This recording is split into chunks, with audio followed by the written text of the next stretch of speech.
Please welcome Production Sessions Subcommittee member Marie-Soleil Chabot.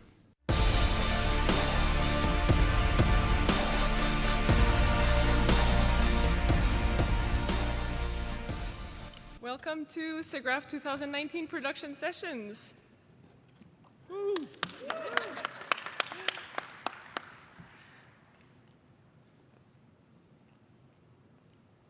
Oh, I'm flipping your slides, not mine. I think so, yeah. Well, I would like to take a short moment to thank our donors and our sponsors for this year's conference.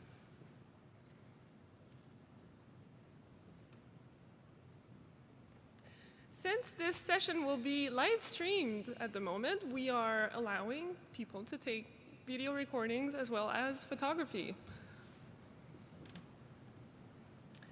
And for today's session, we have Space Explorer's Life in Orbit, filming VR in microgravity, presented by Felix and Paul and NASA. So today in our lineup, we have Sébastien Sylvain, the CTO and creative partner at Felix and Paul. We have Michael Interbartolo, the moonshot navigator from NASA. We have Laura Gouillon, technical project manager from Felix and Paul. Florent Cohen, head of core tech at Felix and Paul, as well as Rachel Berry, the ISS research communications from NASA.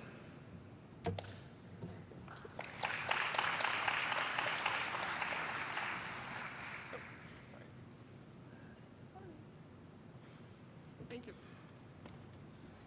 Thank you. Thank you, Marie. And thank you, everybody, for coming. We're going to play a small trailer to give you an idea of what we're doing.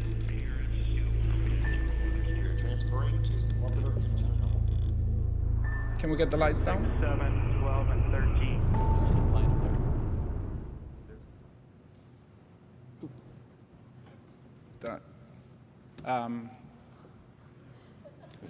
Very short trailer. If we can get the lights down, we'll play it again.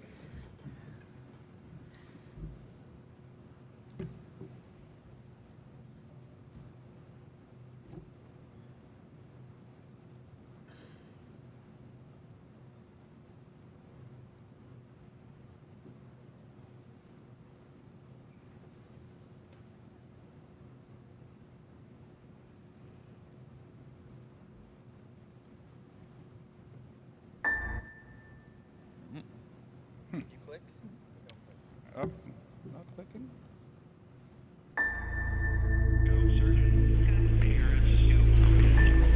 Transferring to orbiter internal.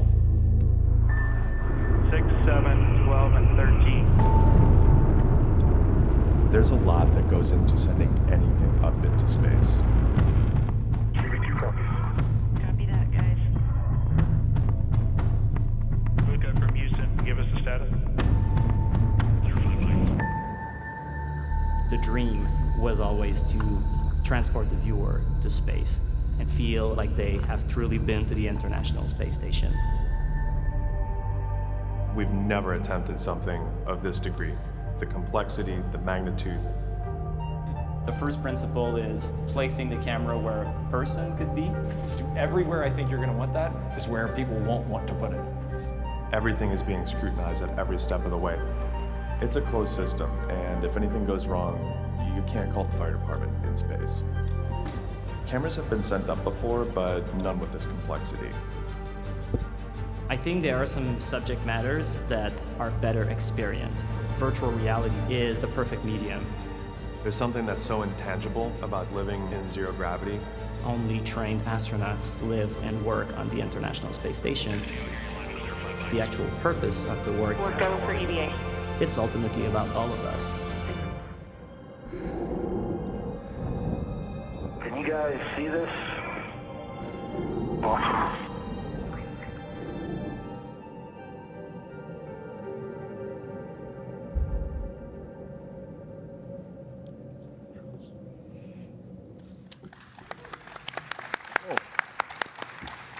Thank you very much. So I'm Sébastien Sylvain. I'm the VFX supervisor for the ISS experience and CTO and creative partner at Felix and Paul. And this is going to be a slightly strange production session because normally you do this once a production is over, the project has been released, you have beautifully crafted before and afters that highlight the craft and skill of everybody involved. And in our case, the production is far from over. We have shot probably half of the shots that we have planned. We are still shooting multiple times a week. Just yesterday morning, we filmed astronauts Drew Morgan and Luca Parmitano on Expedition 60, recording their first science activity and astronaut log in orbit. And we're going to be shooting throughout December. And next year, we're going to be shooting an EVA, or an extravehicular activity, which means going outside the station, which is slightly, ever so slightly more complicated. So in this talk, what we will do is we'll focus mostly on the challenges of putting a camera on the International Space Station and operating it. We'll show you some behind the scenes, and we'll share some of the technical and operational things that we learned along the way. I'm sharing the stage with Tuna and with Rachel from NASA, two of our friends that have been along the journey with us, and with the two colleagues from Felix and Paul, Laura Guillon and Florent Cohen. And they will be walking through some of the areas of the project. Felix and Paul Studios, you might not know us. It's an Emmy Award-winning interactive, immersive entertainment studio. And one of the fundamental beliefs that drives us at the studio is that we're heading into a new world of immersive entertainment, that you as an audience will not just watch stories, but you will rather live and experience them as you are a part of them. And this implies a paradigm shift. And if you indulge me, I will take 3 minutes to walk you through the journey that really led us to space. So in 2013, the Felix and Paul Studios launched the very first cinematic film in VR. It was Strangers with Patrick Watson, and it was really an intimate experience with the artist. And since the release of that piece, we've created more than 25 immersive media experiences, from VR documentaries to scripted narratives. We worked in collaboration with President Obama on 2 VR experiences. We partnered with LeBron James to immerse audiences in the challenges of the preseason training process. We took audiences on a night out with Eminem, and we transported you to the heart of multiple Cirque du Soleil experiences to really live inside those fantastic imaginary worlds. We collaborated with Forks Searchlight and Wes Anderson as a director to fuse together the magic of stop-motion animation and the visceral sense of presence of immersive media. And with Universal, we transported you right inside Jurassic World, living and breathing with Blue. And we also immersed the viewers with the stories of restriction of movement for Black Americans while talking about the way we understand race in America.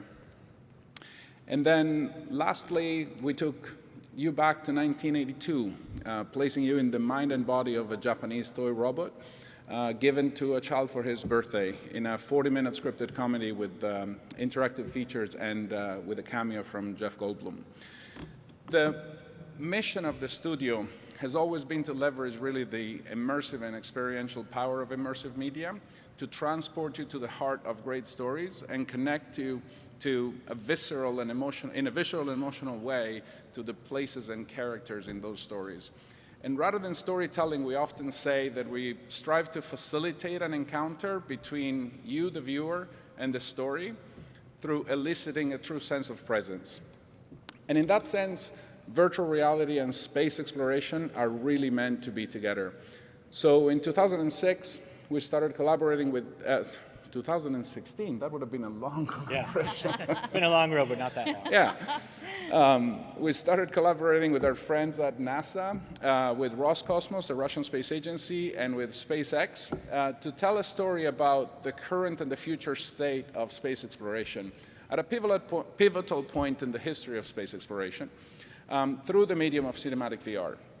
The project became a series called Space Explorers, and we really wanted to look at the training of a new generation of astronauts and to explore NASA's plans for deep exploration. We wanted you as a viewer to feel like an astronaut in training and a protagonist in this journey, and so we had to place the camera pretty much everywhere an astronaut goes. So we flew the camera in supersonic speed inside a T-38 jet. We put it in the Neutral Buoyancy Lab at Johnson Space Center, where astronauts go to train for spacewalks in zero gravity. And of course, we eventually pushed it a little bit too far, putting the camera 7 meters away from a rocket during the launch. So that led to the camera melting away, but we still got the shot, so that was well worth it. And following the excitement of releasing that project, Space Explorers, we went back to NASA, to our friends there, and pitched them an idea that was really in our minds since the beginning. We wanted to take virtual reality cameras to the International Space Station. That's the ultimate hard-to-get place. Only about 600 people have ever been there. And we wanted to document the reality of life there, what it is to live there, make you feel as an audience member, as part of the crew there. And so that gave birth to Space Explorers, the ISS experience, which is, I would say, by far the most ambitious endeavor that the studio has ever done, and certainly one of the pride points of my career. We put a freaking camera on the ISS. I don't know how that counts. And the vision of the project is taking millions of people to space and to inspire you and as a member of the audience to truly make you feel part of the journey of space exploration. Because that ultimately is very human. It's about all of us. And more than ever, we see collaboration between NASA, private spaceflight companies, national space programs around the world. And we don't really want to be the ones talking about it. So I want to invite Tuna and Rachel to talk about the process from a NASA perspective.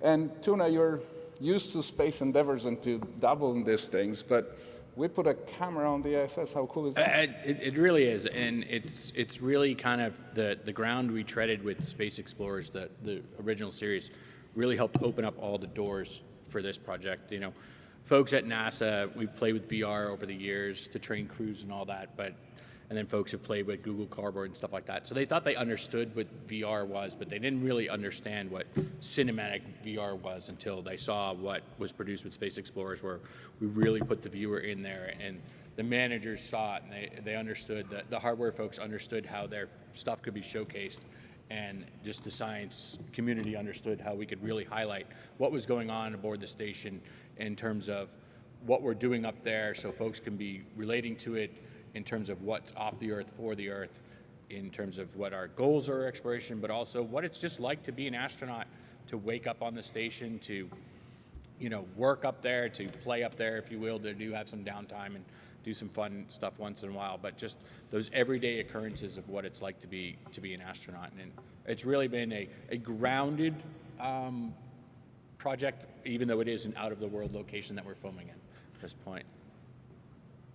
And this harkens back to VR is still on that uptick in terms of adoption and really making its way into households and everything.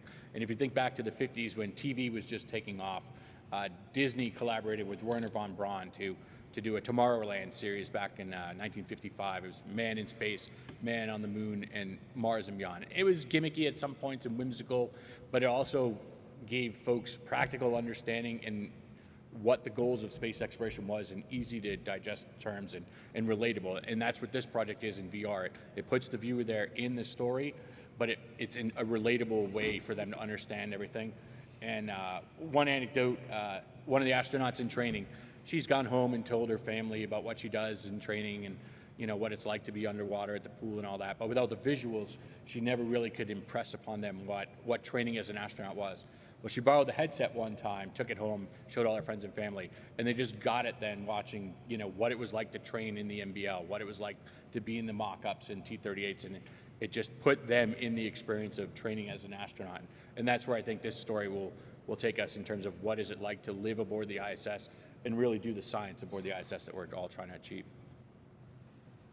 Rachel, you want to talk to us about the science a little? Absolutely. So my name is Rachel Berry, and I am part of the ISS Research Communications team at NASA's Johnson Space Center in Houston, Texas. So that means that every day our team gets to share the stories of the science that's happening aboard the space station. And as a lifelong space geek, I went to space camp when I was 12. I'm basically living my dream job, and talking about highlights of careers, being able to even be a tiny piece of a project like this is absolutely a highlight for me. So a lot of people recognize the space station but may not recognize what its purpose is, and in a word, that's science. It's a state-of-the-art orbiting laboratory that's allowing us to do groundbreaking research that's not possible to do anywhere else on Earth. And so what that does is it opens up all kinds of new ways to look at processes and diseases and even our home planet, and that's going to benefit us back here on Earth as well as into future space exploration. As you see in this video, this is our video that we produced last year, the first 8K video from space. And what you're seeing is that the astronauts spend the majority of their days doing science.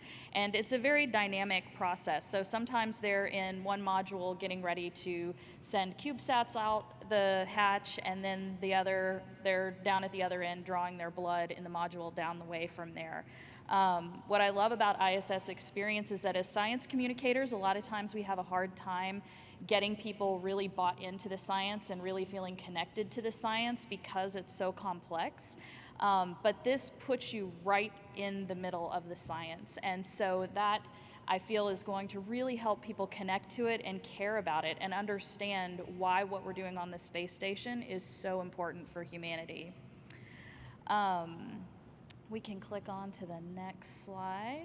So operations on the space station are broken out into roughly two sections. One is flight operations, and so that what falls under that is anything that falls under maintenance, things like fixing the toilet or performing an EVA to install some kind of new equipment on the outside of the space station. And then the other part is payloads, and that includes all of the science. At any given time, we have 200 to 300 different experiments being conducted aboard the International Space Station. That's inside and outside the space station because we have lots of platforms on the outside of the space station that do all kinds of science. And so in working on the we can click to head. This is an example of some of the science that's being put into the GEM airlock that will eventually get transferred to the outside of the space station and installed. And working with the ISS experience folks, there were a lot of things that we had to consider. So I'm going to throw it back over to Tuna to talk about some of the safety. So sure, this is a vehicle that is primary purpose besides science is to keep the crew members alive as they're hurtling through the void of space. And so it's a little bit different than I think most film crews are used to in terms of safety reviews and all that. One of the things, since this is a commercial camera, it wasn't designed to go into space or to even be launched into space. So the safety communities was concerned that as the camera went up there, if any of the glass broke, we need to contain that glass because once you get in microgravity, it could be floating, get in crew member's eye, or God forbid, ingested or somewhere else. So they asked the crew to, the team at Felix and Paul, to put little windows on the lens caps so that the crew, as they were unpacking it, could ensure that the glass was still intact before they took those lens caps off. In this zoomed-in picture here, you can see there's tape over those lenses now because when the camera's not filming, the crew puts the lens caps on. So this is the space equivalent of the tape over your laptop webcam at your desk and stuff like that. And that tape, just as an anecdote, helped us do some actual science because when we had the clear windows, we didn't have real dark. And so to characterize how the cameras were behaving with solar wind and radiation outside of the Van Allen belt, we actually had the ability to shoot a dark take to see over time how the sensors were degrading. So that was a random occurrence that helped us a little bit. Excellent. Another big thing is, you see two crew members here. There's 6 people on board the station most times, and their crew schedule is really dynamic, and it's really trying to schedule who's doing what activities when, but it's also maybe because of the fluidity of the schedule. One person is in charge of setting up the camera, another is actually going to be filmed in terms of doing their activity. But you have to make sure that the community as a whole is aware of those linkages between, because if the guy who's supposed to be filming gets ahead on his task, he may get into the task that's supposed to be filmed, and now we've lost the shot because the other crew member didn't have time to get the camera set up yet, or because folks didn't understand the linkages there. So scheduling is a big concern. Their crew day is down to the minutes from what time they wake up to when they can have a break and what time they go to bed. But in terms of the coordination of that, I'll turn it back over to Rachel for all the science. So for our ISS Research Communications team, the main function that we've served in helping with this project is helping Felix and the team understand what the science is that is being conducted on the space station and what it will look like. The first time we met with Felix, he had a list of experiments, but no context for what they were doing, or what that might even look like in the space station. We get hundreds, if not thousands, of pictures every single day from the space station. It's one of my favorite perks of the job, is getting to look through all of these. This is an example of our imagery database that we use to sort through that imagery and identify it. So what we were able to help do was look at what was coming up on the schedule for science, pull together images of what that would look like. Sometimes we have to even dig into the procedure documents, which are highly detailed step-by-step documents of what's going to be conducted, and try to determine what's going to be the most compelling piece of that process to capture and film. And then we hand that off to the Felix and Paul team so that they can go through and start to make shot lists. And another thing that we have to consider that's very important to all of this is our relationships with the principal investigators, the PIs for these experiments. We have to make sure that we're allowed to film or capture these experiments. Sometimes we're dealing with highly proprietary investigations, and we have to help them buy in to the project and let them know why this is important. And we've worked with scientists all over the world, from Japan to Canada, Europe, and of course in the United States as well. So it's really been a complex process of getting those folks together. What you're seeing here is the Marshall Space Flight Center Payload Operation Integration Center. Y'all may be familiar with the mission control as you're used to seeing in Houston. This is mission control for the science, and this is at Marshall in Huntsville. And so we work very closely with them. They have a team of folks who have worked tremendously hard to help make all this scheduling possible. Next, this is sort of a little bit of a case study for you.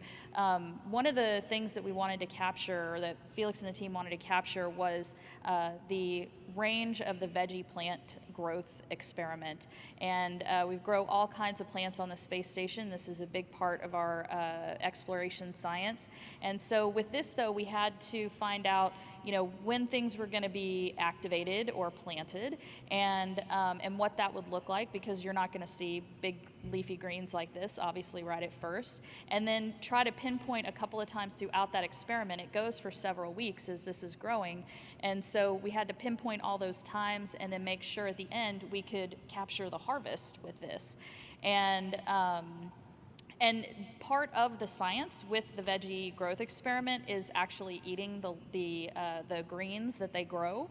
But we had to be careful, because to not taint the science, we can't film them while they're actually eating it to give their opinions because they'll actually eat it and fill out a very complicated survey on what they liked or didn't like about it. And so we can't film that part. So we work with the PIs to make sure that we capture the right pieces of the investigation and don't ever compromise the science.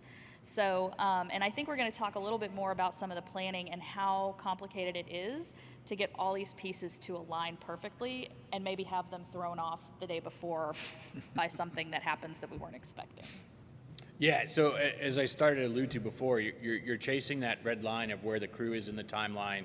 You're juggling 6 people. There's the international partners you have to negotiate with in terms of filming in their modules or getting their crew members on board with the concept.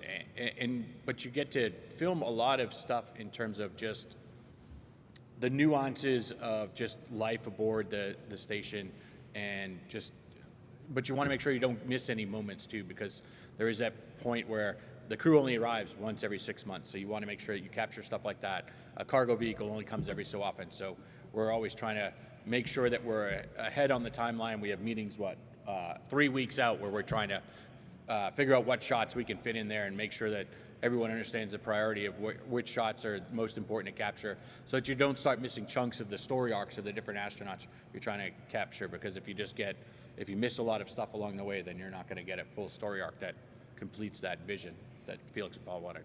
Yeah, and the space station is a very regimented place where everything happens and there's planning that goes on every time there's a slight change. Everything else has to adapt to that. And that's a challenge for film people, I'll admit to that. But possibly the biggest challenge, if you think about it, when you make a high production value, immersive experience in space, is that your set is orbiting 400 kilometers above the Earth at 28,000 kilometers an hour. You cannot really be there to react to whatever comes your way like you would do in a normal film set. So, plus the astronauts are chasing the red line. They're probably the busiest people on Earth or off Earth. And they deal with hundreds of science investigations in all sort of fields, human research, astrophysics, biology, and they have to make sure that the ISS runs smoothly, right? They have to stay up there. And so with all of those responsibilities, they just not only become the subjects of your filming, they become obviously your protagonists, your characters, but they are the whole film crew. They're your director of photography, your sound engineer, your DIT, they're your co-directors because they come up with ideas. So it is absolutely vital to develop a good working relationship with them and a good communication flow from space to Earth to make it all flow. It's always a privilege to get crew time, and NASA people are very careful to make you understand that and to make sure that you always remember. But we were very fortunate to get a big allotment of time to really accomplish the vision for the project. And the support from NASA and the US National Lab on the International Space Station, which is a mouthful of a name. I like the acronym as well. But the astronauts, the crew, and everybody involved has to understand this is essential for the project, not just the what or the how to do something, but also the why. Because inevitably, at some point, they will have to make decisions independently in one situation or another. So to support all of this filming on the ISS, we had to design a capture system that would be intuitive, lightweight, complete, and fault-proof. And Laura and Florent will both speak later about some specific parts of the system, but where we really started to get real was at designing the camera. And as soon as we started investigating what certifying a camera for flying on the ISS would be, we learned that flying a custom piece of equipment rather than a commercial off-the-shelf camera would be prohibitively long. And while our studio has a long tradition of creating our own high-end cameras for filming cinematic VR and putting them in the weirdest of places, we recognized that the particular requirements of the ISS would not have fit our camera, nor anything we could design specifically for it. So our cameras are focused on flexibility and they're used by an expert crew. We needed to find something that would be usable and understandable in simple terms by the crew, fault-proof, and that would be able to operate in microgravity. So we proceeded to test every possible camera that we thought could have a chance at giving us the resolution, the dynamic range, the frame rate that we were trying to achieve, but also and most importantly, the ability to film correct stereoscopic material in a very tight space. After talking to multiple people, we selected the Zcam V1 Pro camera. We talked to our friends at Zcam. We verified and validated that they were crazy enough to join us in this endeavor, and we picked the Zcam V1 Pro. The camera, as you can see, has 9 lenses, and the sensors record 4K footage on each of these lenses, or 8 cameras go around the horizon, and 1 is pointed at the zenith. And it records on 9 independent SD cards, is controlled via an API, very importantly, you'll hear later why, via the Ethernet interface, so we can do everything we can. Every setting of the camera is operated remotely. And each lens has about a 190-degree field of view. And this is important, and we will see later why. And we knew that the particular camera geometry would be challenging for correct stereoscopic imaging, because like every geometry with fairly wide internodal distance between the lenses, it would be tough to stitch objects that came in close proximity to the camera. Unfortunately, on the ISS, pretty much everything is in close proximity to the camera.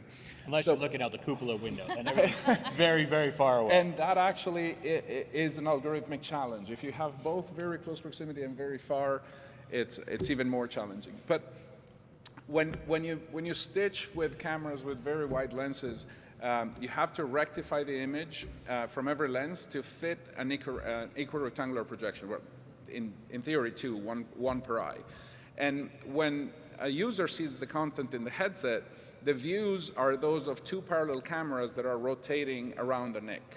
And since the physical camera only has discrete lenses in discrete positions, there always will be parallax artifacts.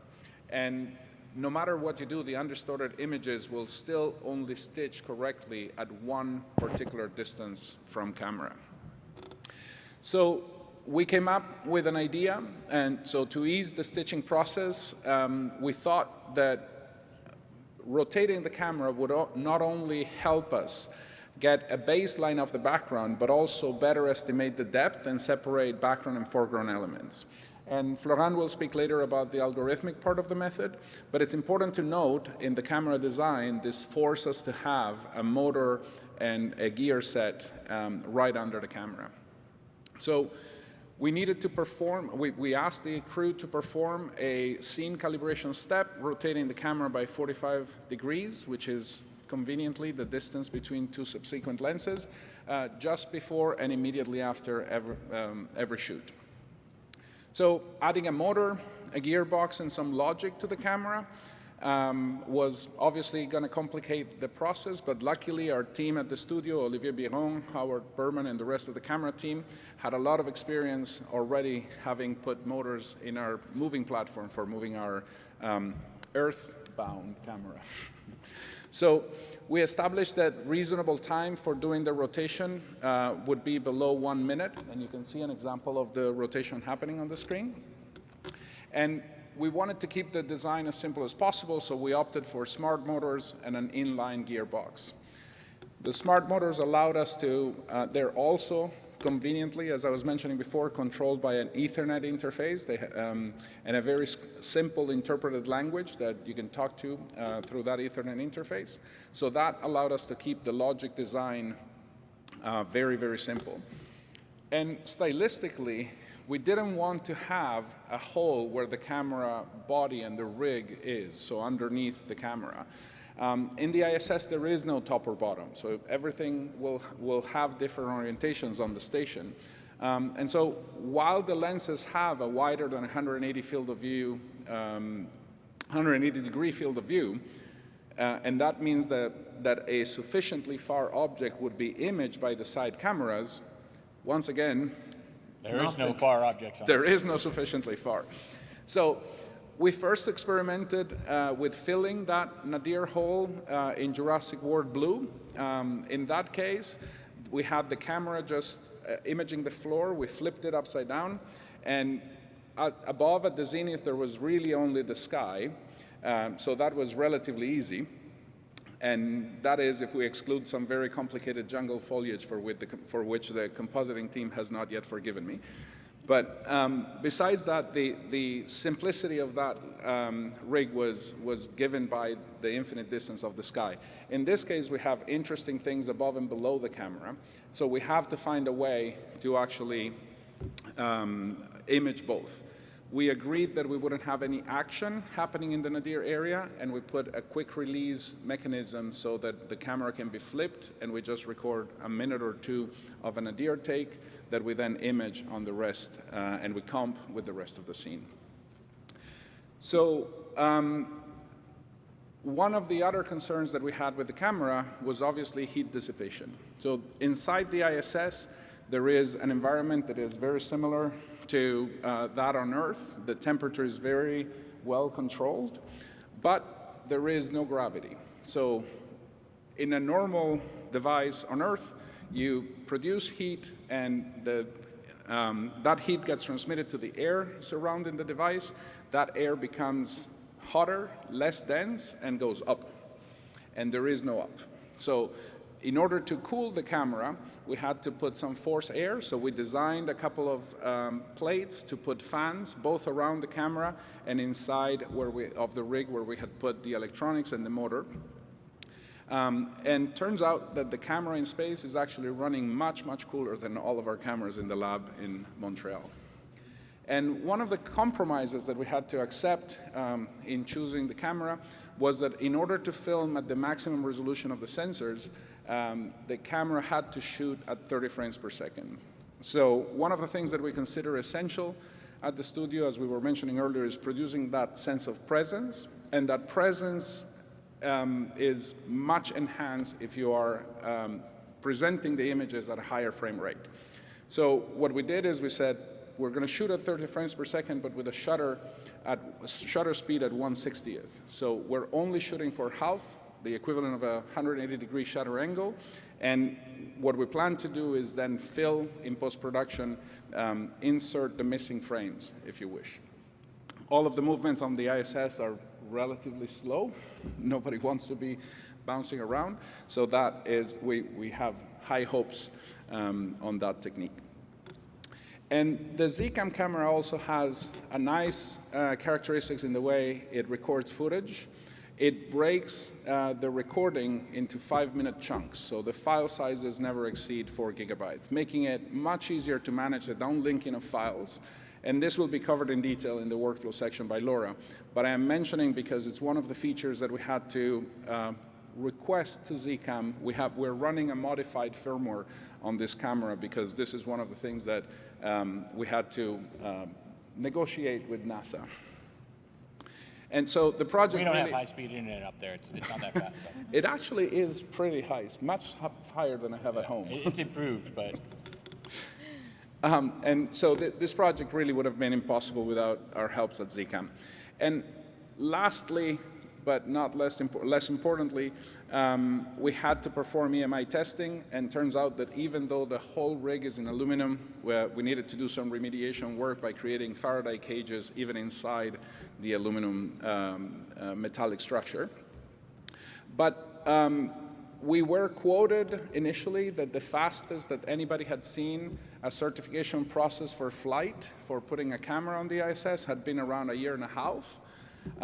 And we kept postponing, and this might be familiar to many people in the room, we kept postponing the moment of green lighting the project until we were 8 months to the day in which we had to start filming to be able to film with the specific crews that we were targeting. And we managed to certify all of this in 8 months. And what you see up there is actually the 709 pages long requirements document. It's a very interesting read for all of you out there. Incredibly interesting read. And so this led us to December 5th, 2018, where I was in Cape Canaveral to witness the launch of SpaceX 16. And if I was not a space buff before that moment, I definitely became one at that point in time. So after that, we captured a first scene January 25th of 2019, and it definitely felt like an achievement by the entire team. We're a very small team at Felix and Paul Studios, so we really had to push ourselves on this one. Tuna?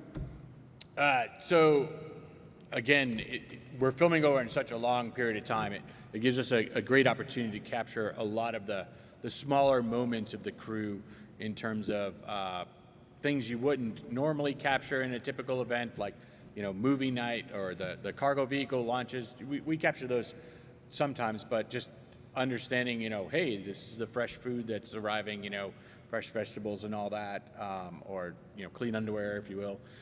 But movie night, just those downtime things that the crew get to experience in their off time, and the smaller moments like that, and just some fun. You'll always see the crew playing with their food or water bubbles and stuff like that, doing little video demonstrations. And because we are filming over such a long period of time, you also get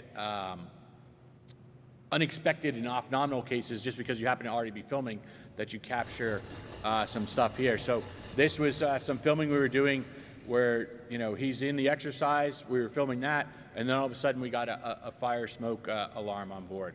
And so he stops his exercise equipment. The camera was still rolling, so it's now going to capture the other crew members coming in. They stopped what they did.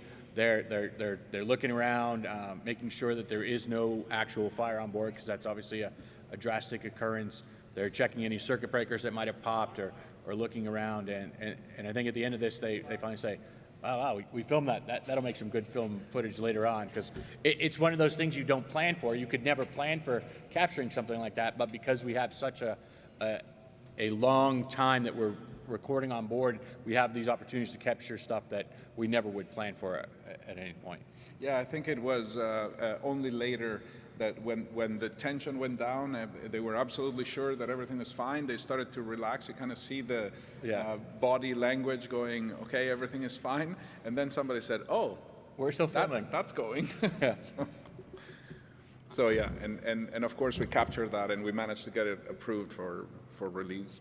So as we started filming on the ISS, we actually, we plan to show you a small second trailer describing a little bit of how the progress of the project is going.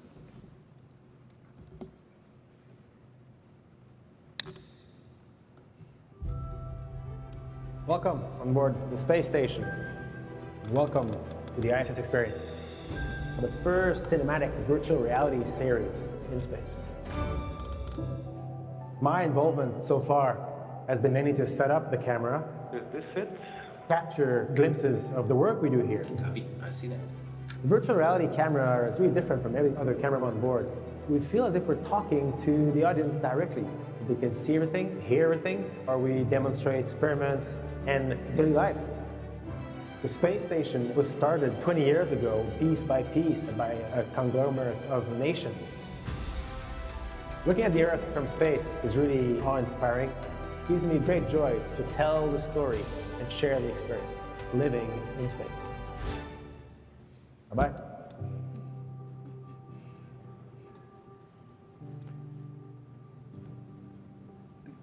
Laura, you want to talk a little bit about the... That gives me goosebumps every time. Anyone else here? Did Rachel tear up? Don't make fun of Hi, everyone. I'm Laura Guyon, the Technical Project Manager for the ISS Experience. I still can't believe we put a camera in space. We started planning the creative and logistics about a year before we sent the camera up in space. We prepared and submitted to NASA an initial shot schedule that had 95 shots, and we split those up into categories such as science, maintenance, life in space, social interactions, and astronaut interviews. And the preciousness of the crew time, it necessitated that we meticulously plan and document several shoot procedures. So we started with what? What do we want to capture? We worked with Rachel and her team to find astronaut activities and then decided to detail how long we wanted to record for, which astronauts are we going to be filming, in which module, with which creative intent, where's the camera going to be, in what orientation, which microphones are we going to use, and how close can the astronauts get to the camera. It was very detailed. And then we specified how we want to capture in space. We designed a capturing workflow, we provided time estimates for every part of the setup, and we provided troubleshooting steps in case any issues arise. Then we specified where we want to put the camera. We created what you see here, a topology document that details every one of the 16 pressurized modules in the ISS, where we would want to place the camera in those modules. And we're using the ISS's adapted nautical terminology, as you can see in the bottom left here. So it is... Wouldn't that be port? Oh, shit. Yes, it's forward, aft, port, starboard, deck, and overhead. You're correct. So where do we choose to place the camera in space? Well, we need to consider the stereoscopic comfort of the viewer, the post-production compositing feasibility, and of course the safety of the astronauts. Every possible position on the station was considered and approved by ISS safety experts, and while there may be multiple choices to film in every module, we ultimately want to decide where we want to put you, the viewer. When we're filming a crew meal, for example, we want you to feel like you have a seat at the table.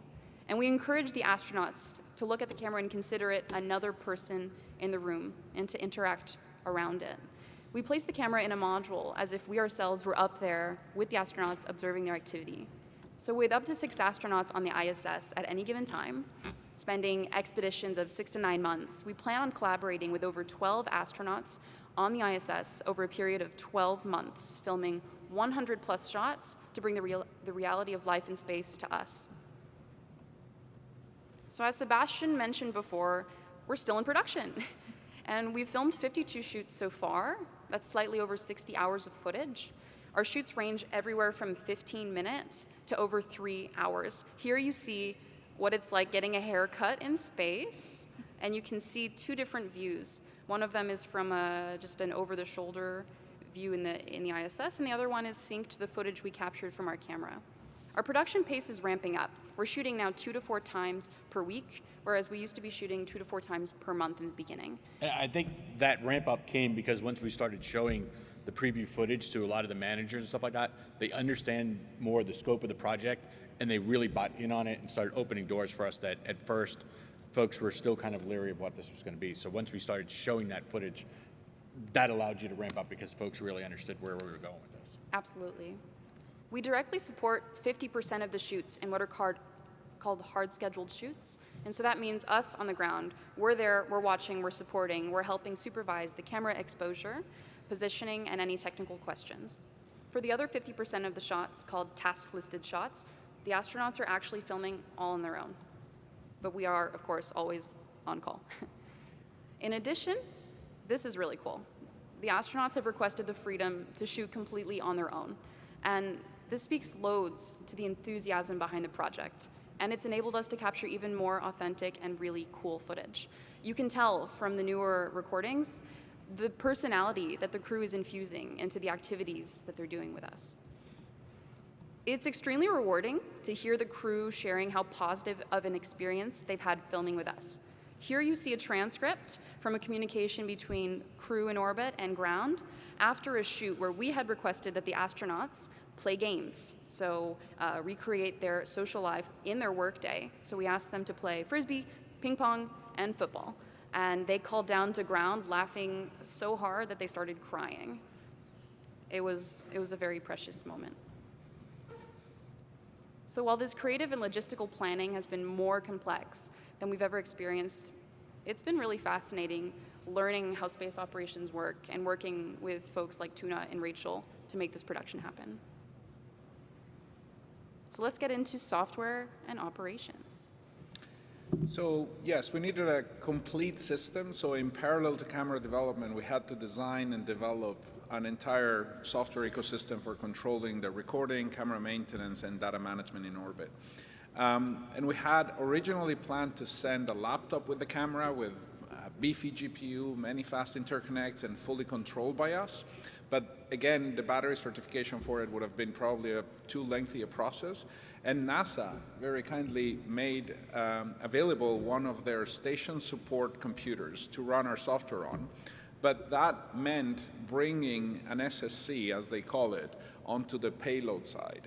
And we at the time did not really understand how big of a deal that was. The station. Yeah, those computers are operations computers, so they're watching the vehicle's telemetry and status of the vehicle. So opening that up to a payload it may not be the first time, but it is a big deal to get the community to be comfortable allowing the payload community onto the SSCs.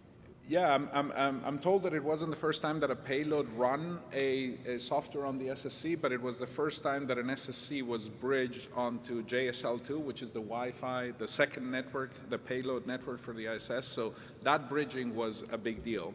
And it was a big deal because we were also allowed to connect directly from the ground to that laptop and monitor the operations live as they were happening. So using that SSC meant, because there is so much sensitive data on it, that we could not do a remote desktop connection how we had originally planned, and nor we could have full control over the laptop. So we came up with a solution to access our software through a single HTTPS port and a web interface.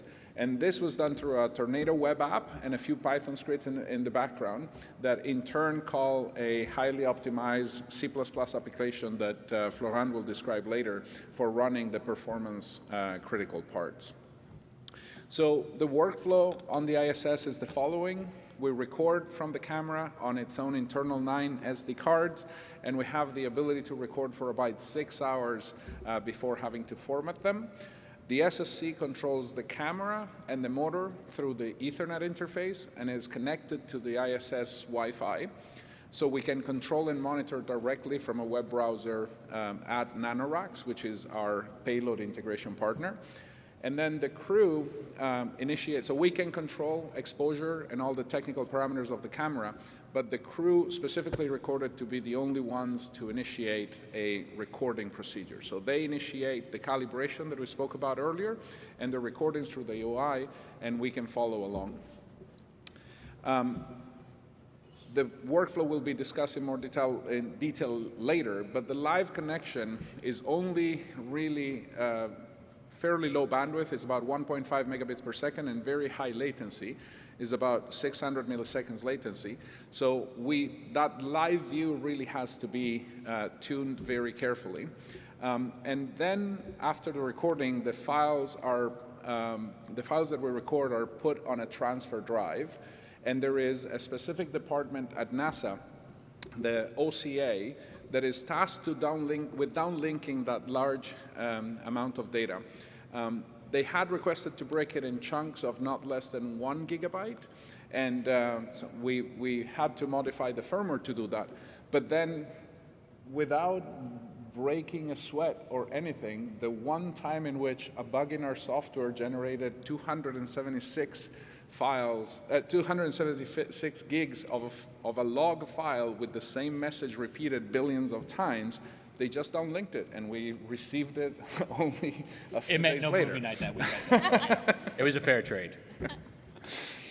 So we initially prepared the installers for the NASA IT team, the Pluto team that calls themselves the IT team of the ISS, to install all of the dependencies and the NVIDIA drivers, etc. But by now, we have actually the ability to update the software through that same HTTPS port. And so we can push updates to the application so that we can continuously improve the operating ability. And so that was what you see is a small time lapse of the testing that we did. That time lapse is about a day of testing at the JSL facilities where they have a replica of every system on the ISS. Laura, you want to take it? Sure. So how do we shoot in space? What does that actually mean? Well, this is not your traditional film set, that is for sure. Usually, we're waking up as a team at 3 in the morning to catch the beginning of an astronaut's day, and the ISS is 5 hours ahead of Montreal. If only we opened a London office. Then we set up in a meeting room.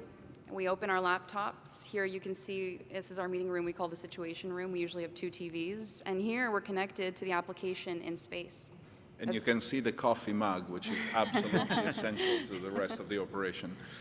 And you can see the cupola actually in this screen.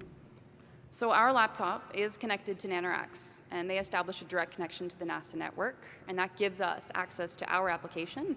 And often, as you can see here on port, you can see the NASA-provided live stream over the shoulder shot. So you can compare what's actually happening from their view, and we created a rough stitched live view from all 9 cameras by taking snapshots every 5 to 15 seconds. and we can zoom into any of them if we want a closer view during the camera setup procedure. So this is interesting. This is a first. In designing our astronaut-friendly user interface, we had to take color into consideration very seriously because colors on the ISS have an entirely different meaning than they do here on Earth. We didn't want to confuse any of our UI to mean any urgencies such as generic toxic coolant, carbon dioxide, or lost data stream connection. So But we got the red button for record. But we did get the red button for recording. That was an exception. So one of the first things we do is we validate the exposure settings based on the lighting conditions of the ISS. So here you saw Christina turn the lights off in a module. And we validate the camera positioning. So whenever we want to give feedback to the crew during this camera setup, it's possible. But we do have to follow a very specific chain of communication between 4 to 5 individuals. It's like a huge telephone game. Us to NanoRacks, to NASA, and finally to the crew. Once the camera is set up, here you're seeing Nick setting up a camera beside David was doing the exercise. The crew will start by capturing 2 rotation takes, as mentioned before. And they attach their microphones, they start their activity, they start their recording, and when they start the recording, they can enter some metadata like creative notes, which microphones I used, etc. The crew prefers to start and stop the recording on their own, and they really feel like their own filmmakers. So while we're hands-off, we do have the ability with our application to intervene if there are any issues. Despite these systems, we don't typically have any live view during a recording. We start and we let it go. So we get all sorts of surprises when we receive the footage 6 weeks later. When we receive the footage, or when we talk to NASA and the crew, after the shoot, or when we stalk the social media pages of the ISS and we think maybe we captured a flying pizza in our last birthday dinner crew meal shoot. Still not confirmed yet.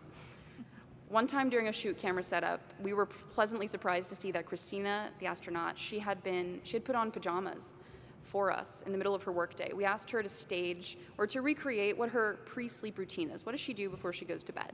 And it was only later, 6 weeks later, when we received the footage, we realized she had also convinced the entire crew to do the same. And so, pajama party. They were even throwing around teddy bears. It was hilarious. And I think that goes to the point of just how involved these astronauts feel they are part of the project, that they're not just there to set up a camera and do whatever they're normally supposed to do. They want to make this project as meaningful as possible and do that creative input. You could not possibly script that. I cannot see that going through the approval chain. I don't even know. Yeah, because usually pre-sleep and post-sleep is off limits. So that's why you had to ask to recreate that event. So after the recording is over, the crew will then capture again 2 more rotations in case the camera was bumped during the recording. They'll flip the camera upside down, take a nadir take, and then finally, we start the data transfer processes. Notice I didn't say SD card swapping. We don't do that very often in space for good reason. Things get lost. They float away. They float away into somewhere. So we offload all of our footage through the gigabit Ethernet onto 2 identical SSD drives, right? We sent up a lot of drives to the ISS. The offload process typically takes 1 to 2 times the length of the total recording, and we back up with a network transfer speed of up to 800 to 900 megabits per second, but with Windows, we've seen it go as low as 400 to 500 megabits per second. Yeah. Hey, just be thankful we finally upgraded from Windows XP. We're very grateful. So once complete, the crew shows the camera, they can put that away, and we kickstart a compression and transfer process, which Florent will detail momentarily, but this transfers initial files for downlink onto a transfer drive. We sent up a lot of SSD drives and some spares to the ISS to cover us for 12 months of planned recording sessions. And we've actually started filling up a lot of paired drives and started bringing back the A drives to Earth, which means once we confirm everything is there and everything is secure, we can start recycling some of those B drives up in orbit. We have so many files. Currently, the database tracking all of our file records has more than 50,000 entries. And that's partly because of the custom Zcam firmware we're using. That's reducing the spanning time from 5 minutes to 1 minute. So we're essentially quintupling the number of files that we're creating, which is astonishing. It's a cool challenge. So we've designed a system that has 3 layers of redundancy. The main operation is recording normally via a remote interface. And if we can't connect, the crew can still do that from their own interface. And if they can't connect, then they have the ability to control the recording from the camera itself with programmatically mapped buttons on the camera. So, what issues have we experienced so far? Well, we've actually had one of our 4 microphones on board become unresponsive, as well as a camera SD card. So after troubleshooting and exhausting all of our options, we put them in a bag, we put the bag in a spacecraft, and we brought them back down to Earth. And we're going to continue backing them up and troubleshooting from there. At one point, we had an issue with the Ethernet connection, and that prevented us from connecting to our application and supporting the shoot. So what did we do? We asked the crew to actually shoot on their own, and that was actually the first time they did it. And another time, we'd made some assumptions about the camera's IP address, and we're generally connected to it through private connection, but we were surprised to discover that there was another device on a different interface that was responding to our heartbeat pings, even though our camera was confirmed to be put away in a box, nowhere near the laptop. That was a tricky situation. So ISS operations are regularly interrupted by anticipated loss of signal periods, or LOSs, meaning we can't connect to the ISS at all. And this makes shoot operations tricky. Here you're looking at a low pano of the cupola shot. The cupola is that beautiful window. And when we were filming this cupola shot, we didn't have time during that transition from nighttime to daytime to change the camera exposure settings. So all to say, we have a lot of very clipped footage from the daytime pass. These types of LOSs... Good thing you get 16 sunrises, sunsets a day, so you can schedule that up a little bit. We can schedule that up a bit more. These types of LOSs and the fact that the crew is starting to record on their own means that this type of application really needs to be able to stand on its own 2 legs and support the shoots in the absence of ground support.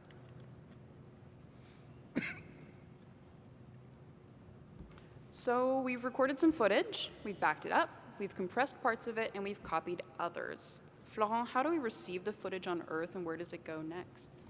That's a good question. Hello, I'm Florent Cohen. I'm the head of the Core Technologies Group and at Felix and Paul Studios. And what we are mainly doing is that we are trying to find solutions to hard problems. So can you give me the clicker? So let's talk about the data workflow. So as you mentioned, there is a connection to the ISS, and unfortunately we have limited bandwidth to download our data, so we are able to download up to 100 gigabytes of data per week, but we are recording close to 2 gigabytes of data per week. So obviously there is an issue, and it means we can't get all the footage. So maybe it's not really important, because in the end, maybe we just want to work on a specific subset of the recorded footage.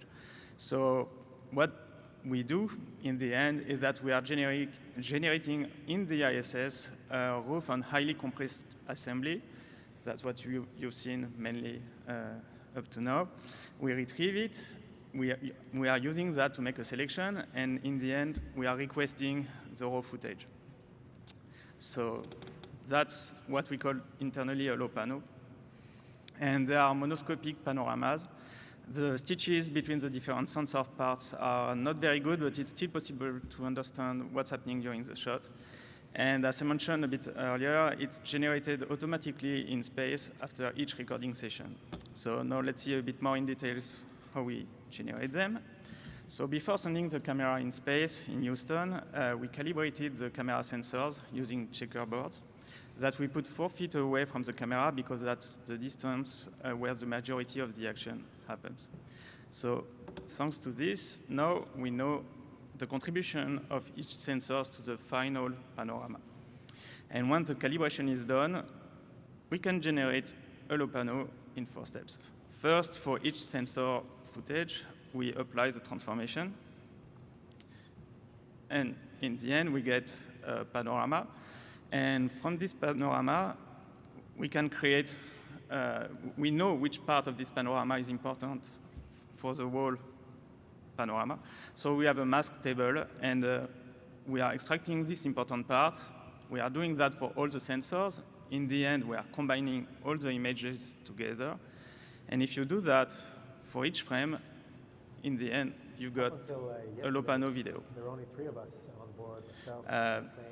I'm pretty sure you can see that the images the stitches are very bad and the colors are not okay, as I mentioned. But in the end, that helps us to make unlighted selection a bit later. So let's go back to the workflow. So as I said, we take the sensor, the video stream coming from the sensors, we apply the transformations, we crop, we combine, and then we get the low panel. So I have detailed the transformation, cropping, and combining part, but in reality, it's done at the same time, in the same operation. And if we do HEVC compression using a bit rate of 3 megabits per second, in the end, we have a file which has a quality good enough so that we can use it later, and the file size is far smaller than the original source data. So as I mentioned, this process will be done on the ISS. So this brings some challenges that we have to consider at the design stage. So first, we wanted something robust because of the cosmic rays. The source data can be corrupted in a way that the video decoder crashes. So we wanted to avoid that. The speed, we need to have completed this process before the next recording session, and also the laptop on which it is running is also used by the crew, so we don't want to block them. And in the end, we need to be able to run on the certified laptop, which is a 3-year-old laptop. You can see some specifications over there. So we went through several... We're on the edge of technology, the trailing edge. I can see that. And so we went through several design iterations, and the first one was unfortunately too slow. So it means that for 1 hour of footage, it took us 14 hours of processing. But I will show you the current architecture. So what's happening is that you've got a master process, which will spawn itself into 9 children process. Each of these children will video decode using the CPU or the GPU the footage, transfer the decoded frame using inter-processus communication to the master process. The master process will do the transformation, cropping, and combining, and in the end, it will provide this, the final result to the HEVC encoder, and we get, in the end, the final movie file. So as we can see, if one of the video decoder is crashing, it doesn't prevent the whole process to keep going on. And because of this architecture, everything is parallelized. We are trying to use the hardware as much as we can. So let's see where we stand. So robustness, as I said, we are good. Regarding the speed, for 1 hour of footage, now we are just taking 4 hours to process it. And what seemed to be the easiest part, which is running on the certified laptop, was probably our biggest challenge because we had several issues regarding the NVIDIA drivers and installation in space. It appears that if you are trying to encode HEVC streams in a QuickTime container using the Windows Media Foundation on this version of Windows, the stream is corrupted, and thankfully we managed to find a way to fix that, so which means that the low panels which were already produced, we were able to fix them. And now we are just producing MP4 files.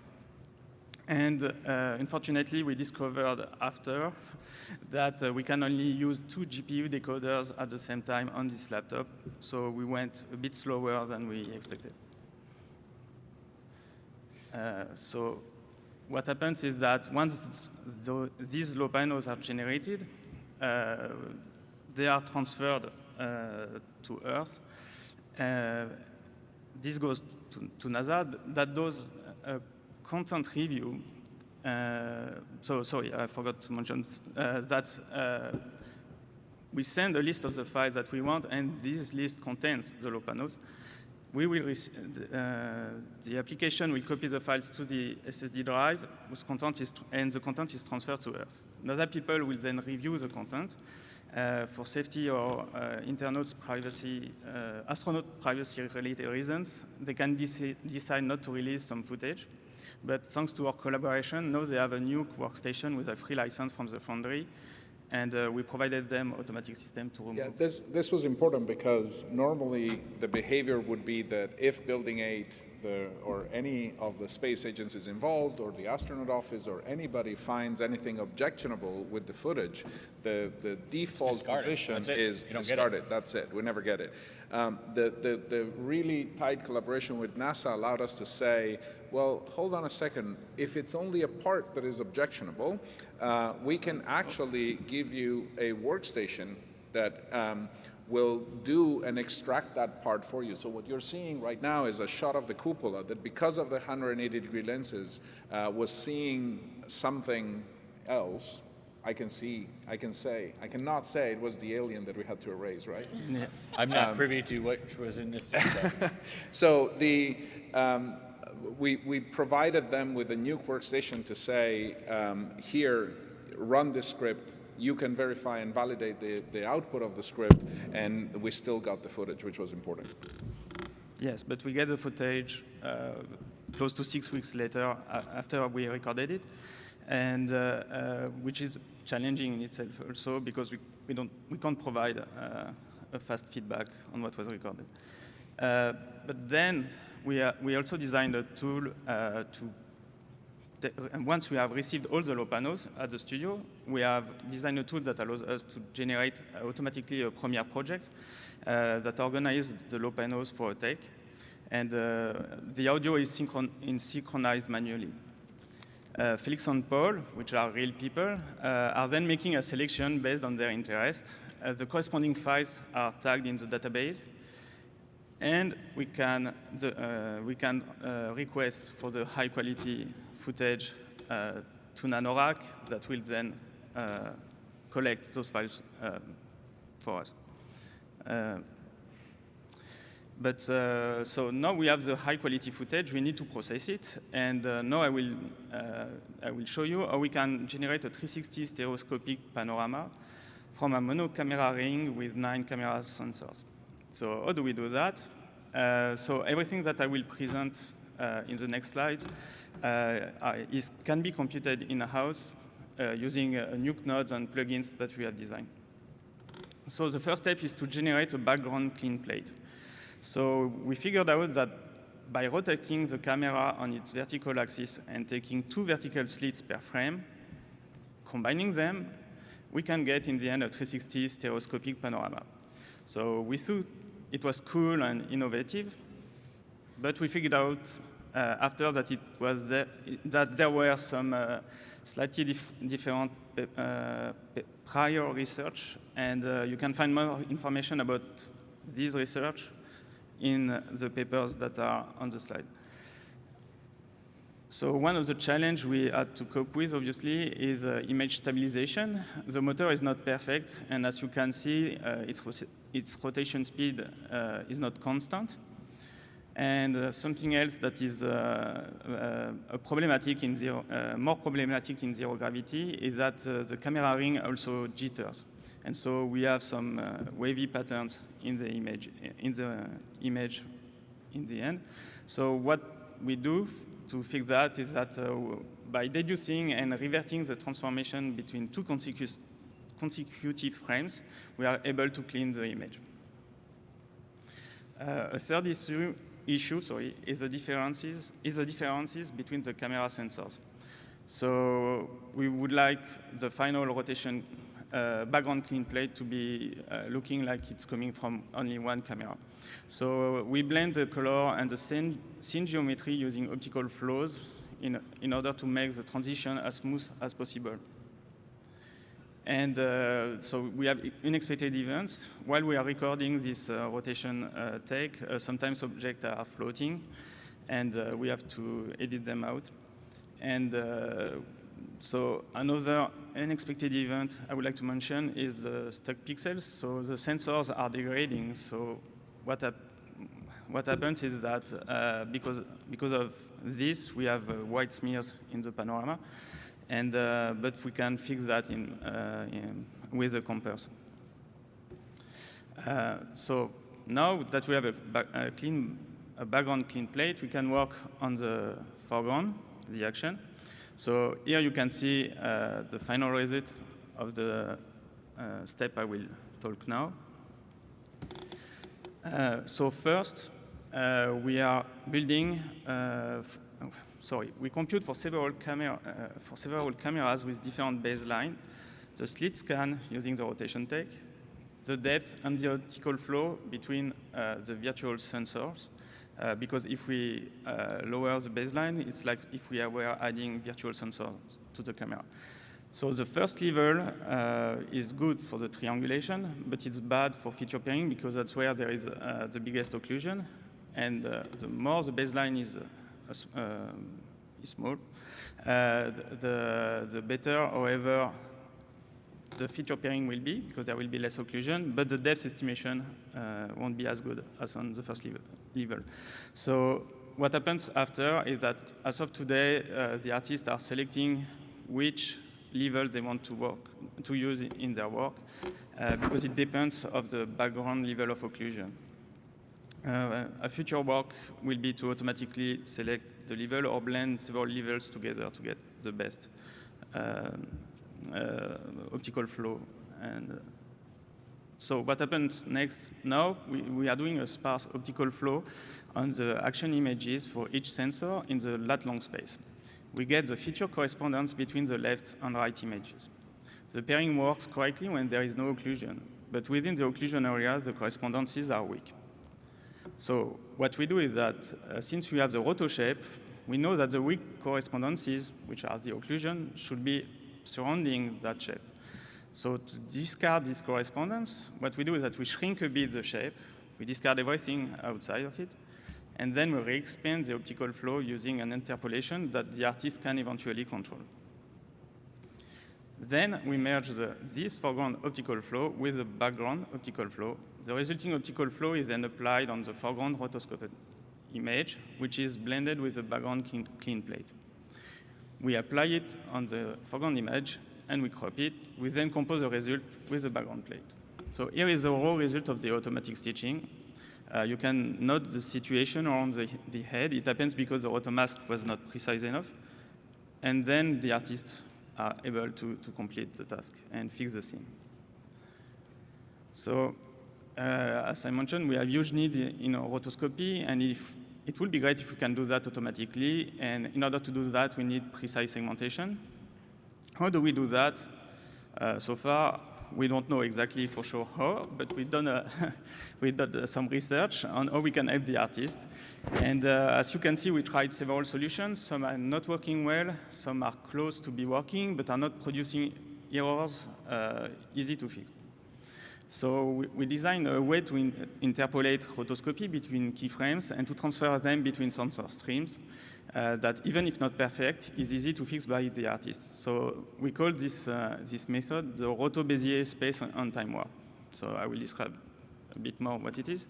So we are doing, we are computing a temporal optical flow. So for the time part, we are computing a temporal optical flow, and we are applying between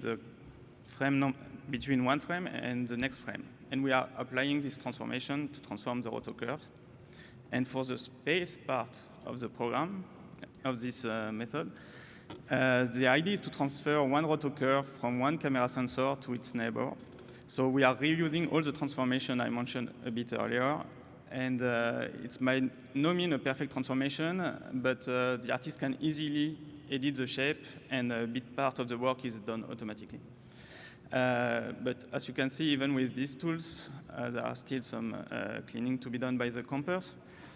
And compositors have to face several challenges, especially because it's difficult to stitch close objects. In the ISS, everything is very close and to the camera, and this close proximity brings another challenge in the way 360 VR movies are generally played back. So I will show that to you. So when you want to play back a 360 panorama, what you do is that as a viewer, you are surrounded by a sphere with an infinite radius, and we are projecting the panorama on this sphere. We are doing that for the left eye and the right eye. And let's see what happens when we consider a stereo parallel camera. The image plans for the cameras are the same. The cameras are the same distance from this plane. And in this configuration, what happens is that the stereo disparity has to be horizontal. So to illustrate that very quickly, I took a set of points, put it around a virtual camera, which is mimicking the camera we have, the stereoscopic camera that we have. The right image is the result, the 360 panorama that this camera has recorded. And what I did is that I took the left eye, the right eye, I changed their colors, and I put them together, so it's an anaglyph. And let's see what happens when I place this panorama in a VR headset. So when I look at the horizon, it's okay, because as you can see, when I connect the left and the right image of one point, this connection is horizontal, so there is no issue in stereoscopy. However, as soon as you start looking down, for example, the lines are starting to get vertical, and so your stereoscopy is totally broken, and it's very uncomfortable for most, if not any, viewers. The same thing if you are tilting your head, basically you still have an issue with the stereoscopy. So a lot of people are selling you 3 degrees of freedom when they are telling you, hey, it's a 3 degree of freedom, a 360 movie, but in the end it's more a 2 degree and a half. We'll skip this one. So here at Felix and Paul Studios, we have devised something that we call geoprojection. Knowing the camera properties and the scene geometry, we are able to find a way to map the 360 stereo footage on a 3D model. So this, as an example, so you've got 360 stereoscopic panorama. So you've got a floor, you've got some walls. We can approximate that by a dome at the bottom. And we will try to find the transformation that can go from the stereo panorama to the textures of the model. We do that by doing some intersection between the array coming from the camera and the model geometry. This gives us this kind of transformation that we apply on the footage here. And as you can see, now the features overlap, and after the artists are cleaning the final result. And when we project that back to the dome, so this is, you can see the geometry of the dome on top of this image. Things looks okay, but, and they are actually, the stereoscopic discrepancy is totally handled by the fact that we are projecting on a 3D model and not on a sphere anymore. So this final result, this final technique will be used on the ISS. We'll take a close approximation of the geometry of the ISS, and we will project the footage on it in order to provide a good sense of stereo, even if objects are very close. Right, and the geometry doesn't need to be extremely precise. You're essentially transferring some of the parallax and the disparity from the image space onto the geometry space, and so some can actually remain on the image side. So to conclude, I think we only have a couple of minutes left, but the intent and what is keeping us busy at the studio at the moment is we are in the middle of the design. We want to break our own record of fast certification of a camera. We're in the middle of the design for the camera that will be filming in the middle of next year outside the space station, which has obviously a much different set of challenges. And since we have that challenge, we also want to make sure that we get all of that content in a form that will be visible by as many people as possible. So the ISS experience will be visible as a probably around 2 hours of content as a VR content, and it will be on every headset out there. If you have a VR headset, you will be able to see it next year. We look forward to share the progress of that and maybe some preliminary footage of the outside of the ISS at SIGGRAPH next year. But we also plan to do distribution of content and ancillary content to the ISS in many more different ways. So we plan to have AR that you will be able to see on your phone, on MR devices, on a web browser, in installations throughout science centers and museums across the country and across the world, really. We really believe that this is going to be a very, very powerful experience.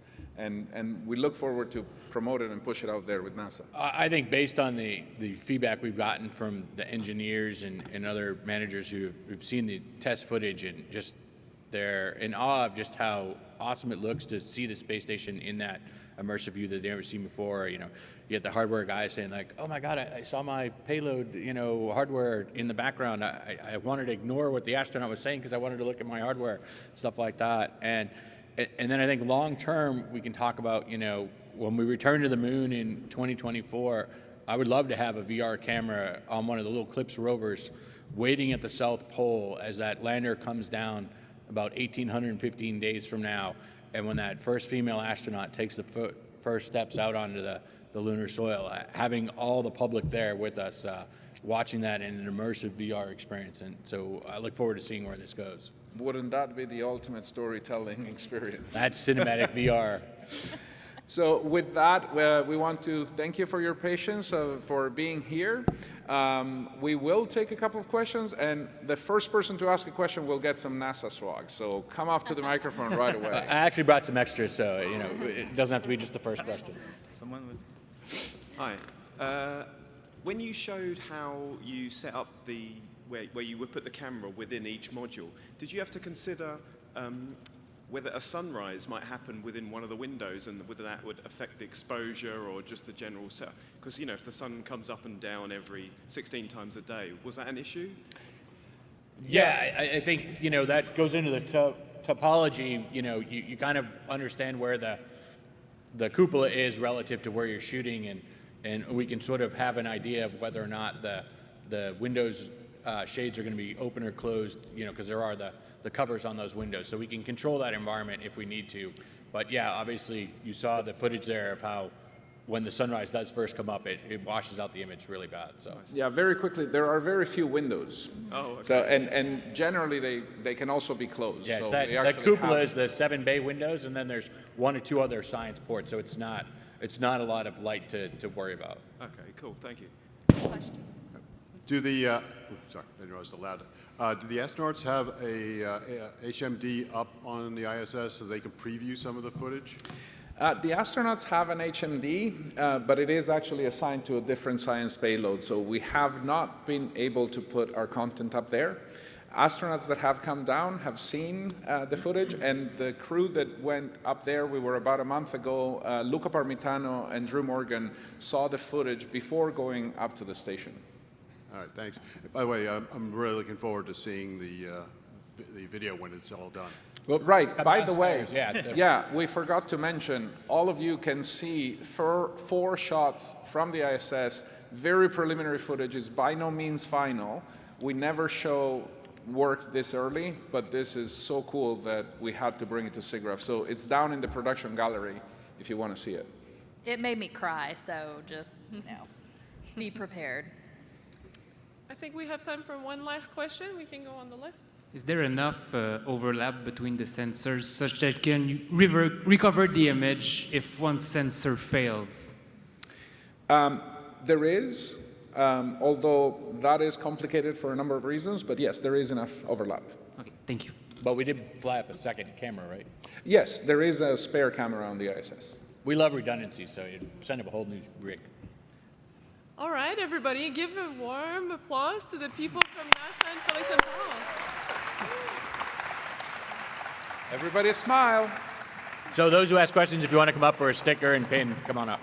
All right, don't forget to come to the production gallery to test out their VR headset with their footage. It's mind-blowing. I've tried it before. You have to come. Thank you. Thank you. Sure.